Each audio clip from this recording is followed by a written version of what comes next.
Bulletin देख रहे हैं आप और मैं हूं आपके साथ शिफन शर्मा। तो चलिए शुरुआत करेंगे बुलेटिन की। उत्तराखंड सरकार द्वारा चार धाम की शीतकाल यात्रा पर किए जा रहे मंथन को गढ़वाल सांसद अनिल बलूनी ने सराहा है। बलूनी ने कहा कि शीतकाल यात्रा से यात्रा रूट पर आने वाले दिनों में श्रद्धालु की आमद से पूरे साल गुलजार रहेंगे और साथ ही साथ स्थानीय व्यापारियों और पर्यटन कारोबारियों को भी इससे खासा फायदा होगा।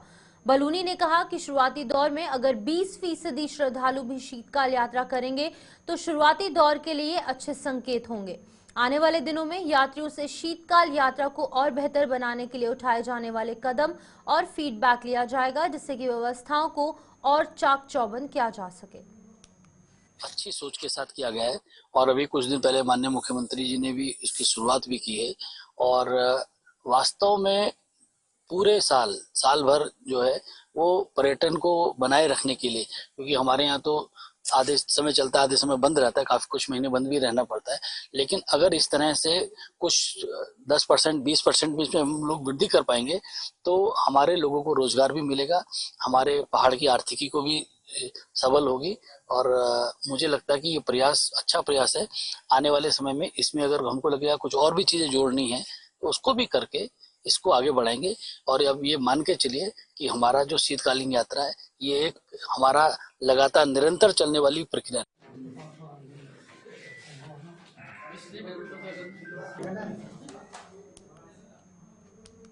तो चलिए अब आगे बढ़ जाएंगे। सीधी तस्वीरें आपको देहरादून के राजभवन से दिखाएंगे, जहां पर कि शपथ ग्रहण समारोह चल रहा है।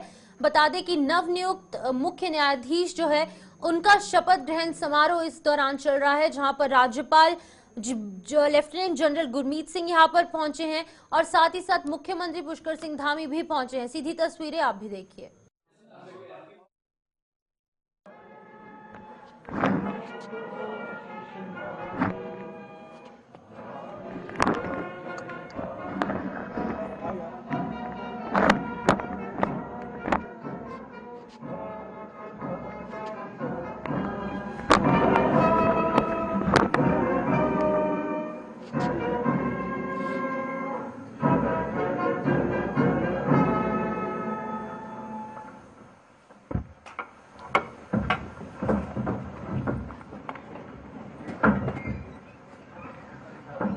महामहिम, आपकी अनुमति हो तो इस समारोह की कार्यवाही प्रारंभ की जाए।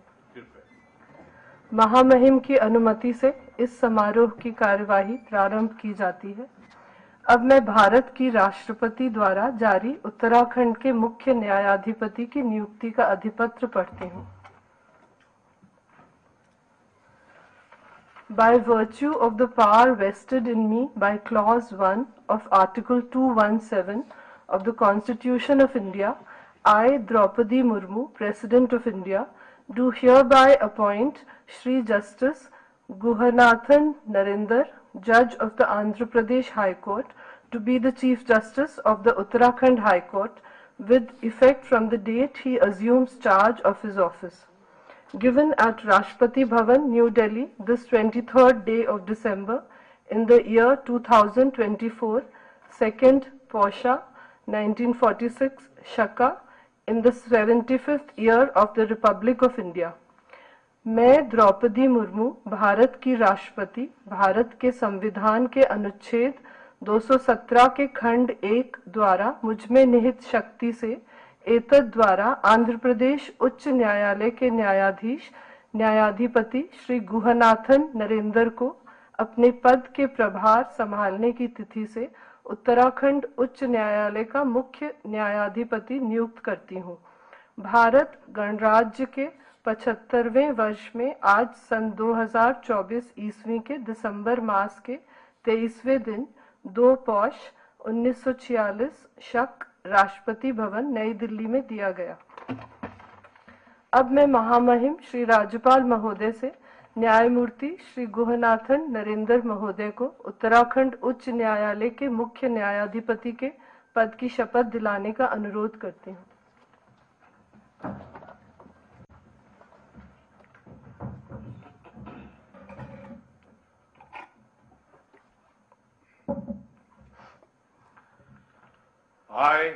I, Guhanathan Narendra, having been appointed Chief Justice of the High Court of Uttarakhand, do swear in the name of God that I will bear true faith and allegiance to the Constitution of India as by law established, that I will uphold the sovereignty and integrity of India, that I will duly and faithfully and to the best of my ability, knowledge and judgment perform the duties of my office without fear or favor, affection or ill will, and that I will uphold the Constitution and the laws.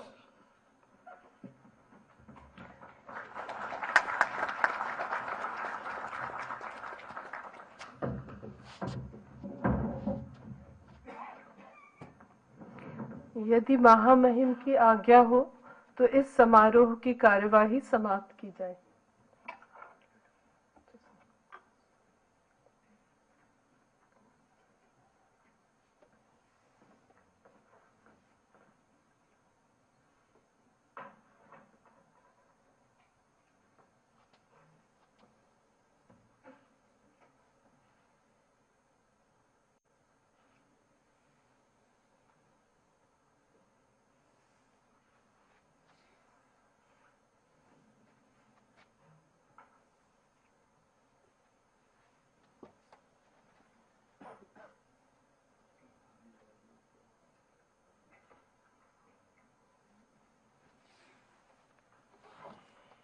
यदि महामहिम की आज्ञा हो तो इस समारोह की कार्यवाही समाप्त की जाए। महामहिम की आज्ञा से इस समारोह की कार्यवाही का समापन किया जाता है।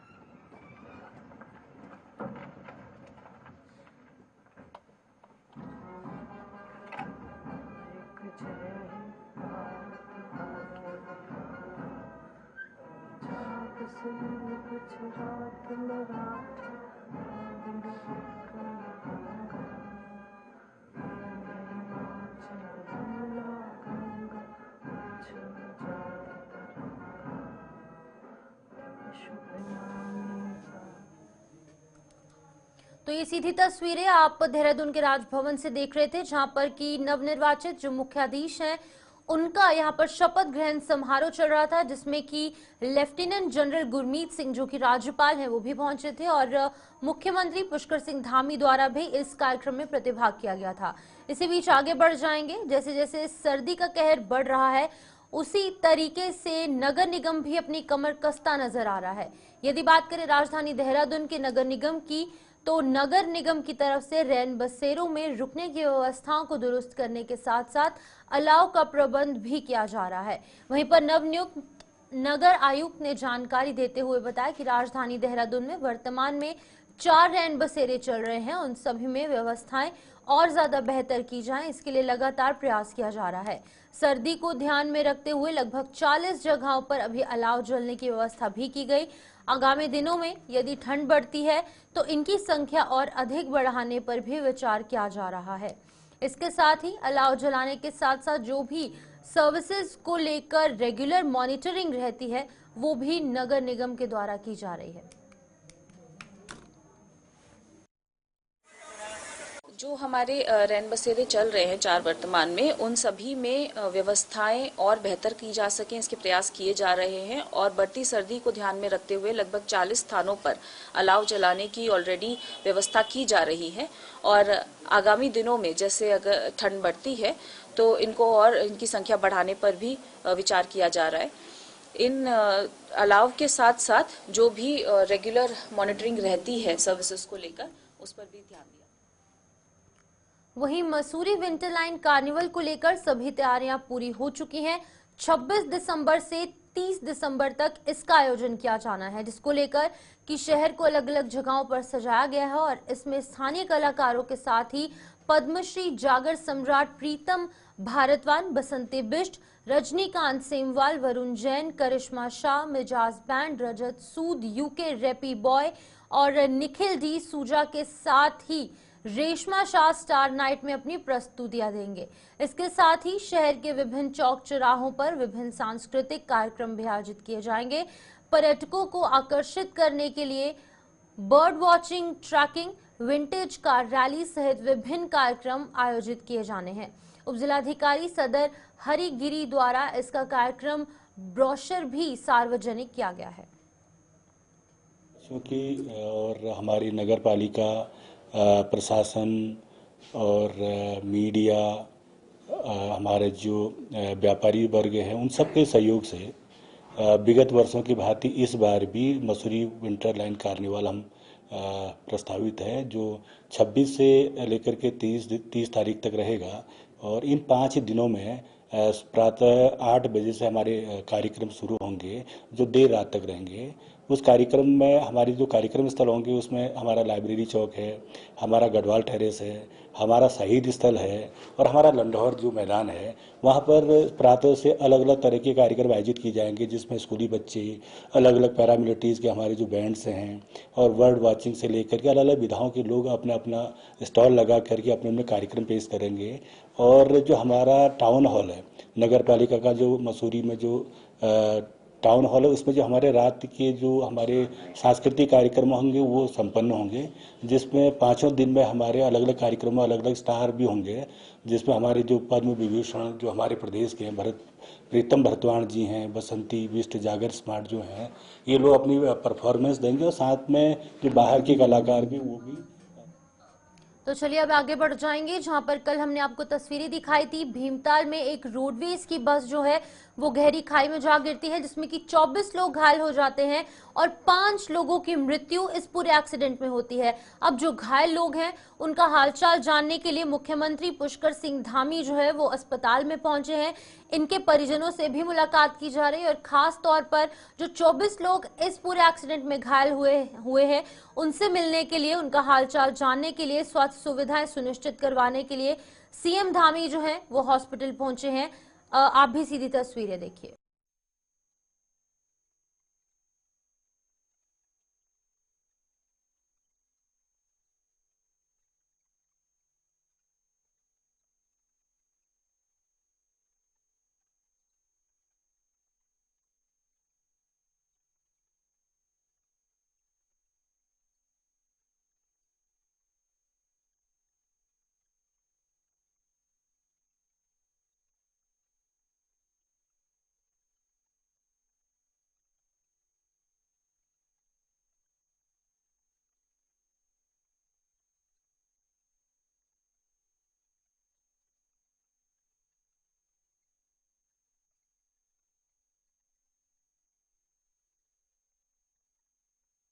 में यहाँ पर पुष्कर सिंह धामी पहुंचे हैं, जहां पर कि भीमताल बस दुर्घटना में घायल जो लोग हुए हैं उनका हालचाल जानने के लिए भी यहाँ पर पहुंचे हैं। वहीं पर जो 5 लोगों की मृत्यु हुई है उनके परिजनों को भी हर संभव प्रयास का आश्वासन प्रशासन की तरफ से दिया गया है।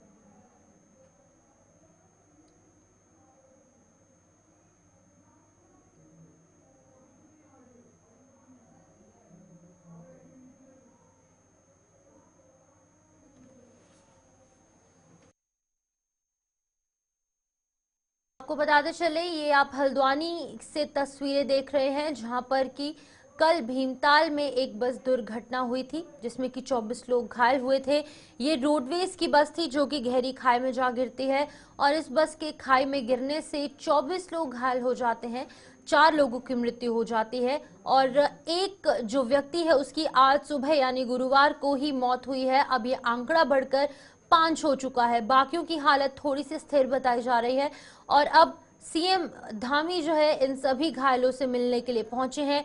हर एक घायल व्यक्ति से मुलाकात इनके द्वारा की गई, व्यक्तिगत तरीके से बातचीत की गई, पर्सनल तौर पर वहां पर जाकर बातचीत की गई, उनका हालचाल जाना और खास तौर पर डॉक्टर्स और जो मेडिकल स्टाफ की टीम वहां मौजूद है उनसे बातचीत की गई। उन्हें निर्देशित किया गया कि जल्द से जल्द इनका अच्छे से इलाज है वो किया जाए, सही से इलाज जो है इनका सुनिश्चित किया जाए। और वहीं पर जो 5 लोग जिनकी जान इस भीमताल एक्सीडेंट में गई है उनको भी, उनके परिजनों को भी हर संभव प्रयास करने के लिए जो आश्वासन है वो सरकार द्वारा दिया गया है।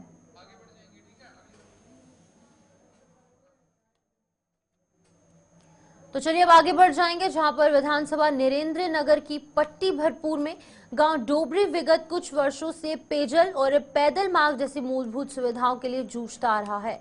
ग्रामीणों ने आरोप लगाया कि ऑल वेदर रोड निर्माण की कार्यदायी संस्था द्वारा वर्ष 2017 और 18 में ऋषिकेश बद्रीनाथ राष्ट्रीय राजमार्ग के चौड़ीकरण से उनके गांव को जोड़ने वाले दोनों पैदल मार्ग बुरी तरीके से क्षतिग्रस्त हो गए थे। ग्रामीणों के विरोध करने पर कार्यदायी संस्था के अधिकारियों ने ग्रामीणों से पैदल मार्ग ठीक करने का भरोसा दिया था, मगर लगातार लिखा पढ़ी के बावजूद भी कार्यदायी संस्था ने विगत 7 वर्षों से पैदल मार्ग अभी तक ठीक नहीं किया। वहीं पर गांव पेयजल की किल्लत से जूझ रहा है। ग्रामीणों का साफ तौर से कहना है कि पैदल मार्गों के ढंगार में तब्दील होने से घास, लकड़ी और पानी जान जोखिम में डालकर ले जाने को महिलाएं मजबूर हो चुकी हैं। चाहती हूँ कि हमारे गांव का जो रास्ता है वो सही रूप से ठीक हो जाए, और जो बुजुर्ग लोग, हम तो माने सपोर्ट की चले जाते हैं इस रास्ते से पानी लेकर, लेकिन जो 80-85 साल के बुजुर्ग लोग हैं वो नहीं चल पाती है इस रास्ते से, उन्हें बहुत दिक्कत होती है। उनको हाथ में 5 लीटर का एक डिब्बा रहता है, वो हैंडपम्प से पानी लेकर आती है, उनको बहुत परेशानी होती है ऊपर जाने में। और जो स्कूल के मेरी 3 साल की बेटी है, इसी रास्ते से लेके जाते हैं हम उनको, और बहुत परेशानी होती है उनको भी, और चल नहीं पाते हैं, और बच्चों को गोद में ऊपर लेके जाना पड़ता है। और मेरे जो सास ससुर है लोग हैं, वो छोटे बच्चे को लेकर पहले सुबह ऊपर आते हैं, फिर पहले सुबह नीचे आते हैं, फिर ऊपर जाते हैं, उनको बहुत परेशानी होती है ऊपर चढ़ने में। हम ये सुन रहे हैं कि जो अगर मतलब सरकार नहीं बनाती इस रास्ते को तो आंदोलन करें। आंदोलन करने के लिए हम तैयार हैं, हम आएंगे सड़कों पर आंदोलन करने के लिए।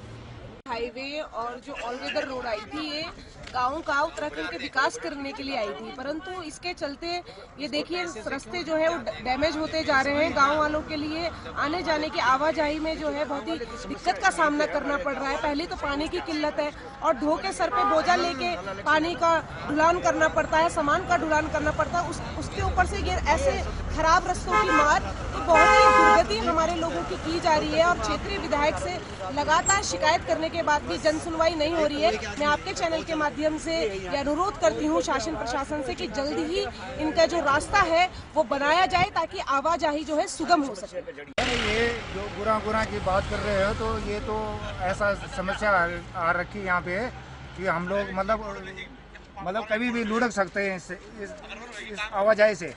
और मेरा सरकार से अनुरोध है कि जल्द से जल्द इसका निराकरण करें।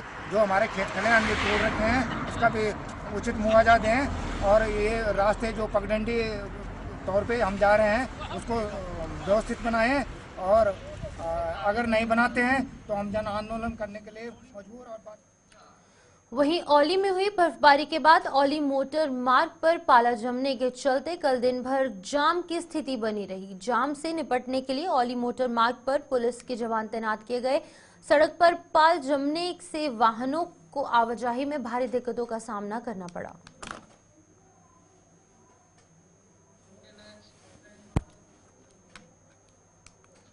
वहीं चमोली में सड़क की मांग को लेकर विगत 35 दिनों से भूख हड़ताल पर बैठे ढुमुक गांव के ग्रामीणों ने प्रशासन के आश्वासन के बाद अपना प्रदर्शन स्थगित कर दिया है। बता दें कि पिछले 17 वर्षों से ग्रामीण सड़क निर्माण की मांग को लेकर लगातार शासन प्रशासन से मांग कर रहे हैं, लेकिन अभी तक सड़क निर्माण नहीं हो सका। ग्रामीणों को 18 किलोमीटर पथरीली रास्ते से होकर मुख्य सड़क मार्ग तक पहुंचना पड़ता है, जिसकी वजह से उन्हें भारी दिक्कतों का सामना करना पड़ता है। इसको लेकर पहले तो ग्रामीणों ने 111 दिन गांव में ही प्रदर्शन कर अपना विरोध जताया। मांग पूरी ना होते देख 19 नवंबर से जिलाधिकारी कार्यालय परिसर में भूख हड़ताल पर वो बैठ गए। आचार संहिता के चलते और प्रशासन के आश्वासन देने के बाद में यहां पर अब ग्रामीणों ने फिलहाल अपना प्रदर्शन स्थगित कर दिया है। भूख हड़ताल पर बैठे आंदोलनकारियों को बीकेटीसी के उपाध्यक्ष किशोर पवार ने जूस पिलाकर उनका अनशन तुड़वाया। के लिए जो है 111 दिन जो है गांव डुमक में बैठे थे। जब कोई सुनवाई नहीं हुई तो 19 नवंबर से हम लोग यहाँ पर आए और यहाँ पर धरना दिया। धरना ही नहीं, भूख हड़ताल करी, और प्रशासन ने अच्छा सहयोग किया था। जिला प्रशासन ने तो बहुत अच्छा सहयोग किया, लेकिन वो कछुआ गति से हमारी फाइल आगे बढ़ रही है। एक एस्टिमेट बना तो है, हम भी गए थे देहरादून, तो वो बड़ी मुश्किल से वो शासन में पहुँचा है। यदि आचार संहिता नहीं लगती तो हम लोग यहाँ से उठते नहीं, और हम लोगों ने शांतिपूर्ण यहाँ पर धरना प्रदर्शन किया। और कुछ शासन की मजबूरियाँ हैं कि जो आचार संहिता के बाद जो है धरना प्रदर्शन उठाया जाना जिलाधिकारी स्वयं भी चुनाव अधिकारी हैं, तो उन्होंने कहा कि भाई मेरी भी मजबूरी है। तो इसको देखते हुए हम लोग कुछ आश्वासनों के साथ, एक तो जिलाधिकारी का भरोसा लेकर के, दूसरे हमारे पवार जी हैं उनका भी भरोसा लिया हमने, और एक्शन भी यहाँ पर आए थे। इन तीनों का भरोसा लेकर के इस बार तो हम लोग प्रशासन की मजबूरियों को देखते हुए इस धरने को और इन लोगों के आश्वासन पर धरना तोड़ रहे हैं। यदि इसके बाद भी ये हमारी मांग पूरी नहीं होगी तो हम पुनः आएंगे और पुनः जो है धरना देंगे। जैसे कि मतलब लगभग 36-37 दिन से डुमक कलगोट के जो ग्रामीण यहाँ पे सड़क के लिए बैठे हुए थे, तो आज मेरा भी सौभाग्य बस यहाँ पे भगवान की कृपा से यहाँ पे इनके बीच में आना हुआ।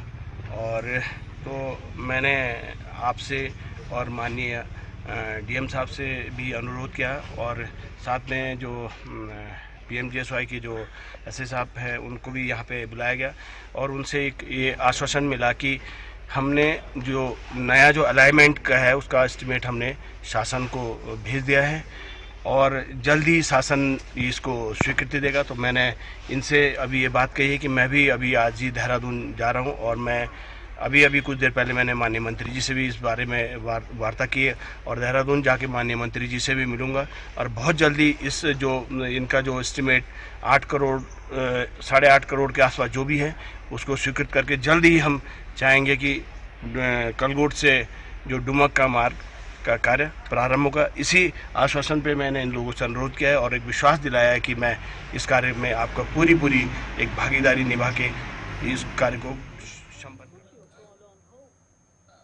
उत्तराखंड में निकाय चुनाव की तारीख का ऐलान होने के साथ ही राजनीतिक सरगर्मियां तेज हो गई हैं। प्रदेश के कुल 11 नगर निगमों में देहरादून नगर निगम उत्तराखंड का सबसे बड़ा नगर निगम है। देहरादून नगर निगम में 100 वार्ड हैं, जहां पर मेयर, डिप्टी मेयर और 99 पार्षद होते हैं। प्रदेश की राजधानी का शहर होने के कारण देहरादून नगर निगम का वैसे भी राजनीति में सर्वाधिक महत्व है। लेकिन बात करें अगर भारतीय जनता पार्टी की, तो यहां मुख्य विपक्षी कांग्रेस से यहां इस बार टक्कर मिल सकती है। नामांकन दाखिल किए जाने से पूर्व देहरादून नगर निगम में कांग्रेस और भारतीय जनता पार्टी दोनों के लिए प्रत्याशी चयन की कसरत, निशानदेही बेहद ज्यादा चुनौतीपूर्ण रहेगी। कांग्रेस में जितने भी मेयर पद के दावेदारों के नाम सामने आ रहे हैं, सबकी अपनी पृष्ठभूमि है, और इनमें से एक नाम उभरा है राजीव महेश, जिन्होंने कि आज मेयर पद के लिए कांग्रेस कार्यालय में आवेदन किया। देहरादून की ही मिट्टी में जन्मे उच्च शिक्षित और विजनरी नेता के रूप में उन्होंने अपनी पहचान बनाई है। वो मीडिया में पार्टी का पक्ष पूरी तरीके से और गंभीरता के साथ रखते आए हैं।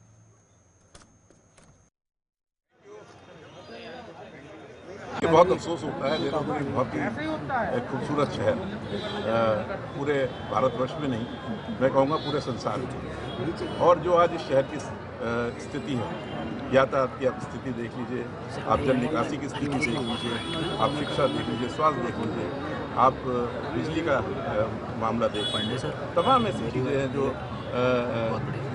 है चरमराई पूरी तरीके से। स्मार्ट सिटी के नाम पर इस शहर के लोगों को छला गया। किसी की घर के आगे खुदा पड़ा है, किसी की पाइप पड़े हैं, और सड़कों पे धूल का अंबार। ये सारी चीज़ें जो थी, इन लोगों ने यहाँ की जनता का बड़ा, जो मैं कहूँगा उनको बहुत एक तरीके से ग्रस्त किया, बहुत परेशान किया। स्मार्ट सिटी के नाम पर देहरादून की भोली वाली जनता के साथ छल किया गया, और इस छल को उजागर करने, क्योंकि हम देखिए इस नगर में जब मैंने होश संभाला था, आज मेरी जो आयु है उसके हिसाब से लगभग यहाँ की जो आबादी थी वो 30 से 40 हज़ार थी, और आज ये आबादी लगभग 100 गुना। हमने जब होश संभाला तो देहरादून की सड़कों पर हमें गाड़ियाँ नहीं दिखाई देती थी, कार नहीं थी, केवल हमें देहरादून से मसूरी दिखाई दिया करता था। बहुत खूबसूरत शहर मैं फिर कहूँगा, लेकिन इसके साथ जो है पूरी तरीके से छल किया जा रहा है। खूबसूरत शहर है, ऐतिहासिक शहर है, पूरे देश विदेश में इसका नाम है। तो हमारे पास एक निश्चित तौर पर एक रोल महत्व है, क्योंकि हमने, जैसा मैंने आपसे कहा कि हमने होश संभाला और हमने सब कुछ देखा, हम समझते हैं शहर, पूरी ज्योग्राफी समझते हैं और शहर को समझते हैं। तो चलिए, उत्तराखंड के इस खास बुलेटिन में इतना ही। मुझे दीजिए इजाजत और आप बने रहिए गुलिस्तान न्यूज के साथ।